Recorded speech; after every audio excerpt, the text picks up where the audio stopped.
Welcome back. Glad y'all could be with me again. I working on this knife again. Last time we had it in the video, we were bringing it out of the forge and getting everything ready to draw that hardness back out. So what I didn't show any video of it, was I stuck it in my oven and drew some hardness out. And what I do there is I put it in there for about 375 for about an hour and 45 minutes. And I do that 3 times. And what that does is that draws that hardness back out of that edge quench. And doesn't make it so brittle. It's easier to keep an edge on it, and it's less likely to break when you're using it. So, and that's why we do that. But unfortunately, it takes several hours to do. So in the meantime, we basically just have to wait until it's done. Well, it's done. So the next step's going to be sanding this knife. And when we get it sanded down, we'll go finer and finer, and then we'll start the buffing process. And when we get down to where it's going to be a mirror, I'll take this process all the way down to a 6,000 grit and an 8,000 grit micro mesh sanding cloth. This stuff is great for finish work. I mean, you can't even feel that it's sandpaper. It just feels like baby soft, smooth. But it will cut, and when I'm done with it, it will be gorgeous. You'll be able to shave in it. It'll be that much of a mirror. Stuff's expensive, but it's worth every penny. I really like using it to finish off a blade like this. It's a work in progress. It takes time. Normally, those 2 grinders back there, I really don't have to worry about going really rough or coarse to start, excuse me. I don't like going 60 or 80. I usually start about 120, 150, depending on the finish that's already on it. Definitely start working my way up through the grits, all the way up through the 400s, and even the 6 and 800s. I'll go through the thousands, the 1500, 2000, 3000, all the way to the other.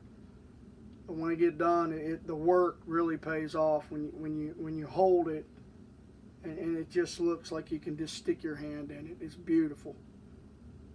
And I'll do the same thing to the file work. From everything from the bolster down to the tip will be a mirror. The only thing I'll have to do after that is just sharpen the edge.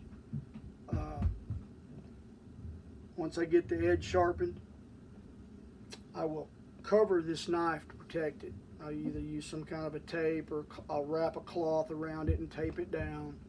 And what that does is it protects it so we don't ruin all that hard work that we put into the blade. We really want to protect it after we get it polished. Then after that, we will work on the bolsters and the handles, get all that assembled.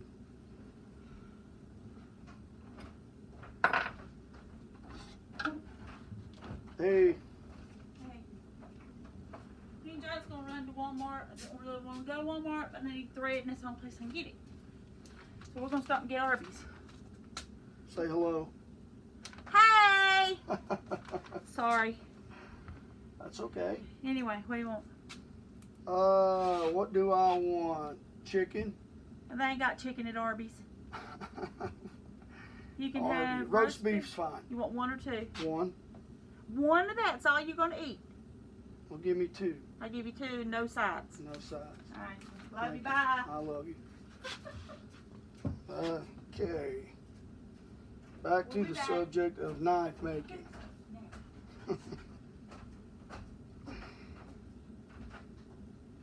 Thank you for cutting the light off. Sorry. Have it. That's okay. I apologize. This is the real life stuff here, so I'm not going to go back and edit it. It is what it is. Besides, she's my lovely wife. Anyway, back to subject. I've already started the sanding process on this side. You can tell the difference.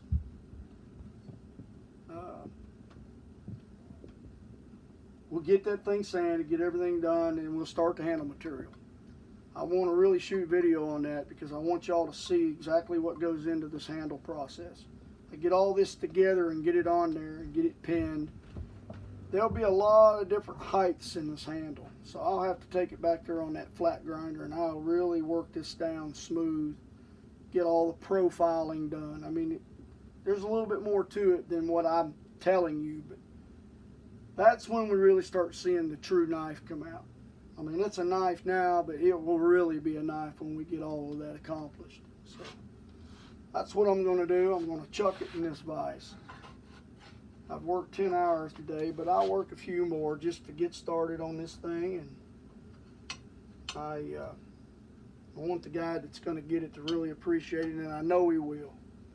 I'm going to put 110% into it, and I know he's going to appreciate it. I know for a fact he will. And when I want him, well, I want him to have it so when he shows it to people, he can say, hey, look what I got from this guy. It's awesome. If he can't do that, then I'm not going to sell it. It's going to be right before it leaves here, or it's not going to leave here. It's just, I'm really conscious of what I ship out. I like my work to be perfect before it leaves here, or as close to perfect as I can make it.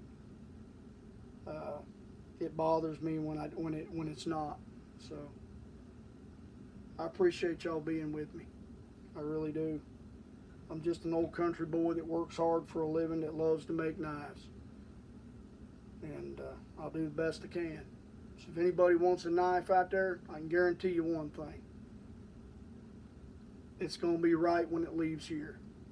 You can get anybody in the world to make you a knife. I know some great knife makers. Some guys that do an outstanding job. They're not cheap, but you get what you pay for. And we talk a lot, and they like my work, you know. I mean, there's always room for improvement, even them. I know some master knife makers that learn something every time they make a knife. So there we have it. Let me get the sanding, and y'all can eat your supper or breakfast or wherever you're at, whatever time of day it is. And I appreciate everything that you've done, and I appreciate you being with me. We'll see you at the next video. Appreciate it.